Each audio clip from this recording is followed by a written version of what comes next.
আমি আজকে আপনাদের সাথে শেয়ার করব কিভাবে বন্যা কবলিত মানুষদের আপনি নিজেও সাহায্য করতে পারেন আপনার কিছু অর্থের মাধ্যমে।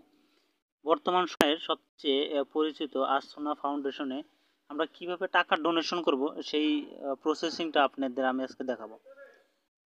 কিভাবে আসোনা ফাউন্ডেশনে টাকা ডোনেশন করবেন, এই জন্য সর্বপ্রথম দেখেন বিকাশ অ্যাপসে যাওয়ার পরে এখানে সুন্দর করে ডোনেশন নামে একটা অপশন আছে, আপনারা দেখতে পারবেন। ডোনেশন নামে অপশনে কি করবেন, ক্লিক করবেন। ওকে, ডোনেশন নামে অপশনে ক্লিক করার পর এখানে দেখতে পারবেন সুন্দর করে লেখা আছে আজ সুন্নাহ ফাউন্ডেশন। কি করবেন আপনারা, আজ সুন্নাহ ফাউন্ডেশনের উপরে কি করবেন, ক্লিক করবেন। ওকে, আজ সুন্নাহ ফাউন্ডেশন ক্লিক করার পর দেখেন এখানে আপনাদের নাম চাইবে। এই যে এখানে আপনারা দেখলে বুঝতে পারবেন, এখানে নাম, এখানে মেইল, এখানে কত টাকা দিবেন, এই টাকার পরিমাণটা এখানে কি করবেন আপনারা দিবেন। ওকে, আর যদি আপনি চান যে আপনার পরিচয় শেয়ার করতে চান না, তাহলে দেখেন এই যে এখানে অপশনটা আছে আমি পরিচয় শেয়ার করতে চাই না, এখানে কি করবেন, ক্লিক করবেন। ওকে, এখানে ধরেন আপনার নাম, আমার নাম আমি দিয়ে দিলাম, একটা মেইল দিয়ে দিলেন এখানে। ওকে, দিয়ে দিলাম। এখানে কত টাকা আপনি দিবেন সেই টাকাটা এখানে কি করবেন, লিখবেন। ওকে, কত টাকা দেন সেটা আপনারা এখানে লেখেন। ওকে, আমি লিখলাম।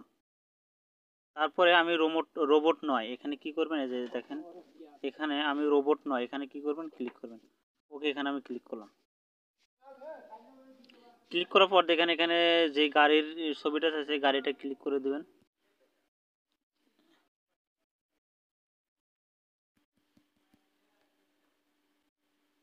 ওকে, দেখেন তারপরে হয়েছে এখানে লেখা আছে অনুদানের নামে যে অপশন, অনুদানে ক্লিক করবেন।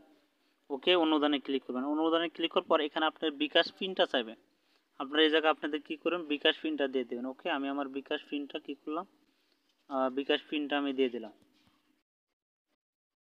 ঠিক আছে, তারপরে যে কনফার্ম বাটনে আছে, যে কনফার্ম বাটন দেখেন, কনফার্ম বাটনে কি করবেন, ক্লিক করবেন। ওকে, আমি কনফার্ম বাটনে ক্লিক করলাম। ওকে, দেখেন আমার অলরেডি এসএমএস চলে আসছে। ঠিক আছে, এইভাবে আপনারা কি করতে পারেন, বন্যা কবলিত মানুষদের আশ্রনা ফাউন্ডেশন মাধ্যমে কি করতে পারবেন, সাহায্য করতে পারবেন।